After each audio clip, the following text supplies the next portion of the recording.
अस्सलाम वालेकुम अज़ीज़ बच्चों, उम्मीद करती हूँ आप खैर आफियत से होंगे। तो जैसे कि आप जानते हैं हम नोबेल प्राइज़ पढ़ रहे हैं, यानी नोबेल इनाम की कहानी। तो बच्चों आज हमें इसका पार्ट 3 पढ़ना है। तो आई होप कि आपने पिछले पार्ट्स अच्छे से समझे होंगे और आज हम पार्ट 3 पढ़ने जा रहे हैं। तो शाबाश, आप अपनी बुक्स अपने सामने रखें और मेरी तरफ और जो मैं बोलूँगी वो उसको गौर से सुनिएगा। आज हमें यहाँ से पढ़ना है। अल्फ्रेड नोबेल के वालिद एक ताजर थे जो अल्फ्रेड की पैदाइश के वक़्त दिवालिया हो गए थे।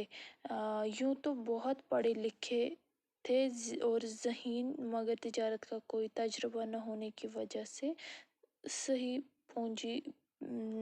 पूंजी से भी हाथ धो बैठे। अल्फ्रेड नोबेल 9 बरस के हुए थे। उनके घर वाले गरीबी से तंग आकर वतन छोड़ने पर मजबूर हो गए। बोल रहे कि अल्फ्रेड नोबेल के जो वालिद है, जो उनके वालिद मोहतरम है, वो एक ताजर थे, यानी वो एक बिजनेसमैन थे।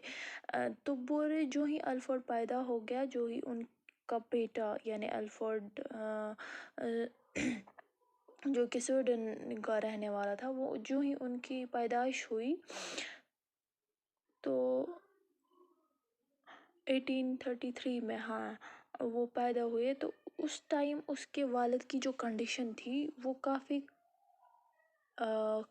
मतलब वो गुर्बत में थी, यानी वो उनकी जो कंडीशन थी काफ़ी ख़राब थी, ठीक नहीं थी। उनका दिवालिया हो गया। दिवाला मतलब वो क्या होता है, हम बोलते हैं ना, क्या जब ना बिज़नेस फेल हो जाता है तो मतलब बहुत ज़्यादा बिज़नेस का नुकसान हुआ था, ठीक है। यूँ तो वो बहुत पढ़े लिखे थे, उनके जो वालिद थे बहुत पढ़े लिखे थे और ज़हीन भी, इंटेलिजेंट भी थे, मगर तिजारत का कोई तजुर्बा नहीं था, मतलब बिज़नेस करने का कोई एक्सपीरियंस नहीं था। उसकी वजह से जो भी उन्होंने कमाया था सही पूंजी, वो भी उससे भी हाथ धो बैठे। यानी हाथ धो बैठना क्या होता है, ख़त्म हो जाना, यानी उससे भी वो भी उनके हाथ से चला गया। अल्फ्रेड नोबेल 9 बरस के हुए। तो अब ये जो बच्चा है जो उनको पैदा हुआ वो 9 साल के हुए। तो उनके घर वाले गरीबी से तंग आकर, वो बहुत गरीब, मतलब जो ये पैदा हुआ तो उसी टाइम ऐसी कंडीशन थी, 9 साल तक उन्होंने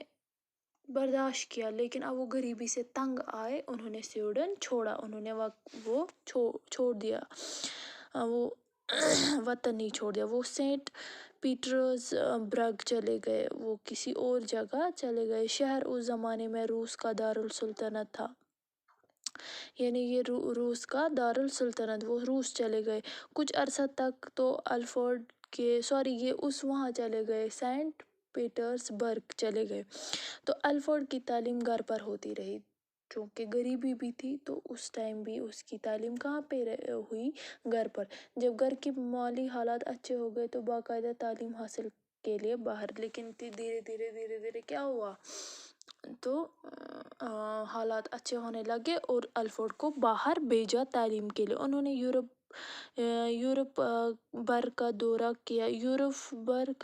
किया और कई ज़ुबानें सीखी। वो यूरोप भी गए और बहुत सारे ज़ुबानें सीखे। अब वो अपने वालिद के साथ उनका जो वालिद था वो काफ़ी क्या था, मतलब इंटेलिजेंट था, ज़हीन थे। अब उनके साथ साइंस के तजुर्बे करने में वक्त गुजारने लगे। 29 साल की उम्र में जब वो इंजीनियर और केमिस्ट्री में माहिर हुए तो उन्होंने नाइट्रोग्लिसरीन दरियाफ्त की। 29 साल की उम्र में उन्होंने, मतलब जब वो इंजीनियरिंग की और केमिस्ट्री में भी माहिर, कुछ MSc वगैरह किया होगा, तो उन्होंने नाइट्रोग्लिसरीन दरियाफ्त किया। नाइट्रोग्लिसरीन की मिलावट से उन्होंने 1867 में डायनामाइट ईजाद किया। डायनामाइट एक किस्म का बारूद है, वो एक बारूदा है जिसकी ज़रा सी मिकदार बड़े बड़े पहाड़ों को मिनटों में उड़ा सकती है। यानी वो केमिकल है, तो उसको क्या, वो पहाड़ों को भी मिनटों में उड़ा सकता है। खुद अल्फ्रेड के छोटे भाई की मौत डायनामाइट का गोला फटने से हुई थी। हाँ, अल्फ्रेड का जो छोटा भाई वो डायनामाइट से ही मर गया, क्योंकि उसने वो गोला बनाया, वो फट गया। ऐसी खतरनाक चीज़ को एक जगह से दूसरी जगह लेना बेहद मुश्किल था। क्या था, एक जगह से दूसरी जगह लेना बेहद मुश्किल था, लेकिन अल्फ्रेड ने वो तरकीब भी ढूंढ निकाली। बोलती है अल्फ्रेड ने, बोल रहे कि मतलब अल्फ्रेड ऐसा इतना इंटेलिजेंट था, उसने वो भी तरकीब निकाली कि इसको कैसे हैंडल किया जा सकता है, जिससे उसको हिफाजत में लिया जा सकता है, यानी फटने नुकसान करने के बगैर ही। आई होप आपको ये समझ आया होगा। आज हम यही पैरा पढ़ेंगे, कल हम यहाँ से पढ़ेंगे। तो दीजिए इजाज़त, खुदा हाफ़िज़।